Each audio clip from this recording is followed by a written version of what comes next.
Beyond the Mic with Sean Dillon. We're joined on the Starline by an author, journalist, and former New York Times editor. He's written for The New Yorker, Sports Illustrated, and his latest book is Blood and the Badge, unveiling the full story behind two ruthless cops who worked for the mafia. We welcome Michael Cannell. Hey, good morning, Sean. Michael, let's go beyond the mic. Two detectives staged at least 8 mob hits. He even pulled the trigger on at least one of them. You talked to 55 people for this book. Which is the one person you would have liked to talk to, but weren't able to?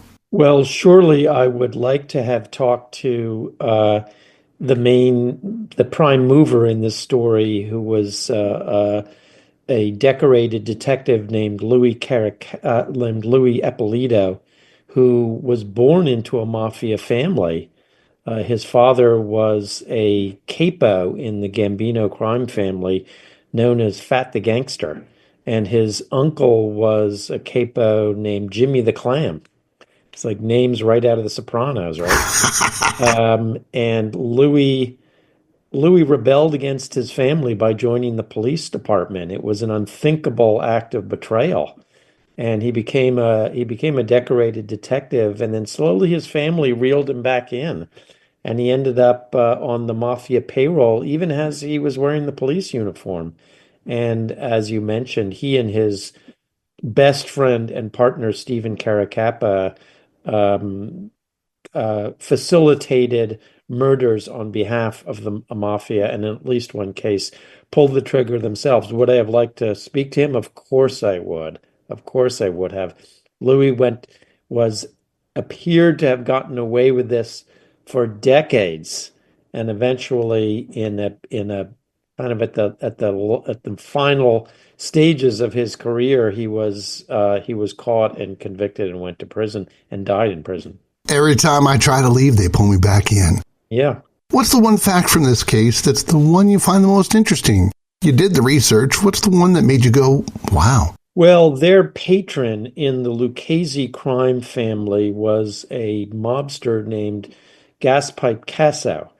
And in those days in the mafia, most of the mafia was staffed by men who were soldiers. They followed the rules, and the mafia did have a lot of rules.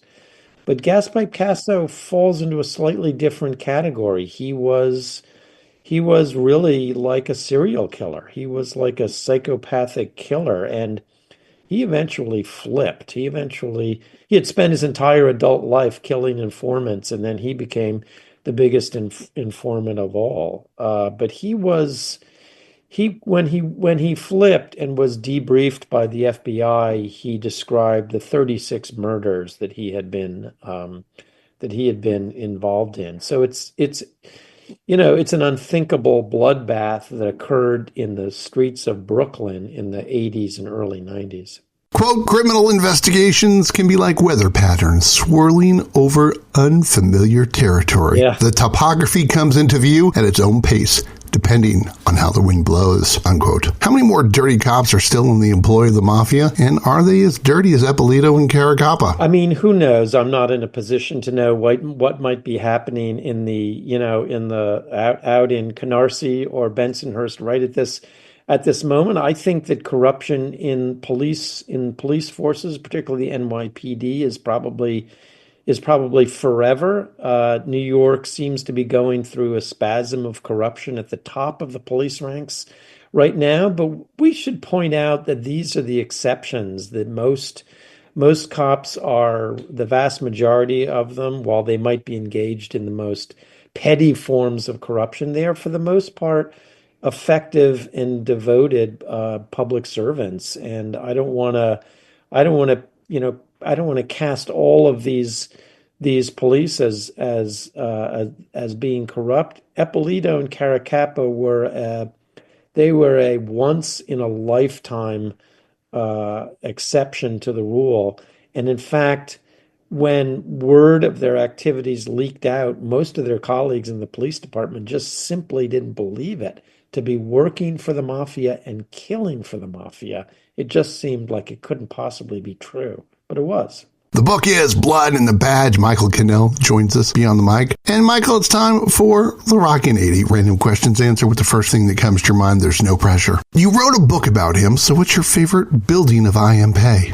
Oddly enough, my favorite building of I.M. Pei's is the home that he built for his family in Westchester County, a very simple, almost like a tree house, a platform in the woods, not one of his famous buildings, but I would say it was my favorite. Best concert you ever saw at Jones Beach? I've never been to a concert at Jones Beach. I may have to correct that. I may have to you gotta correct that this summer. What's the last book you read? I read a book called Burn by Peter Heller. In fact, I finished it this morning. I recommend that book. Best thing about being a girl dad? Best thing about being a girl dad? You mean the father of daughters? Yeah. The daughters are so sweet and well behaved. For now.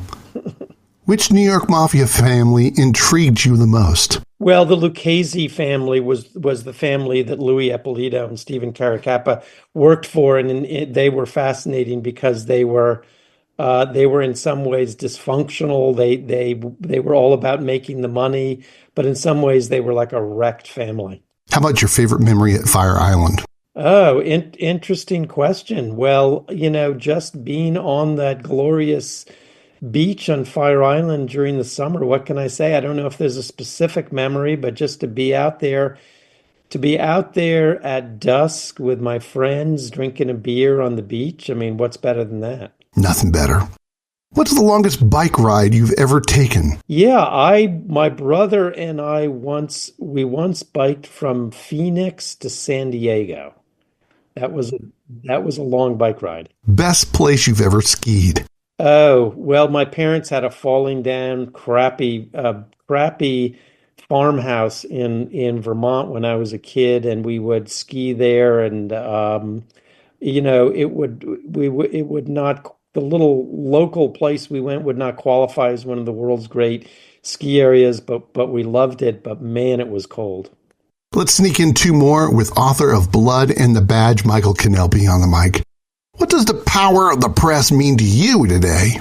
Well, I spent a lot of time working as a reporter, and I believe deeply in the importance of old school reporting.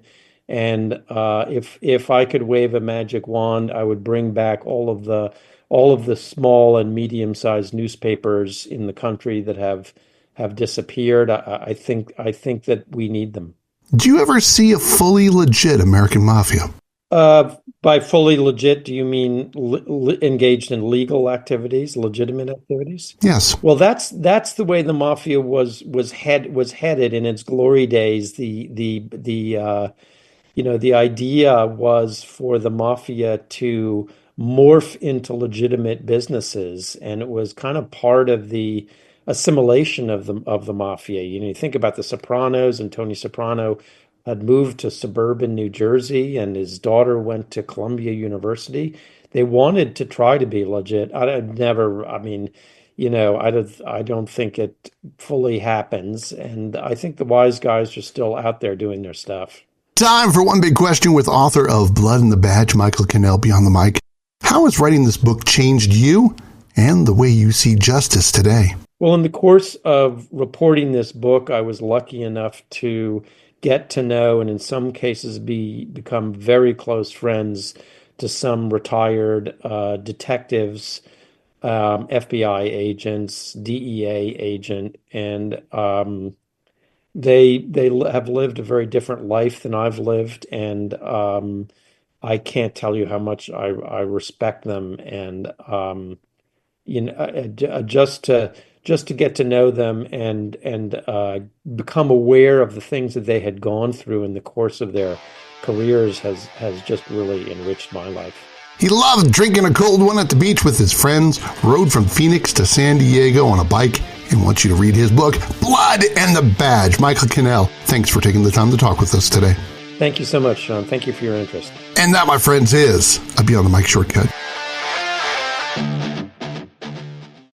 If you're enjoying these conversations, please check out another Beyond the Mic episode to find more actors, artists, and people you need to know. We'd also appreciate a like and subscribe on the Good Pods app.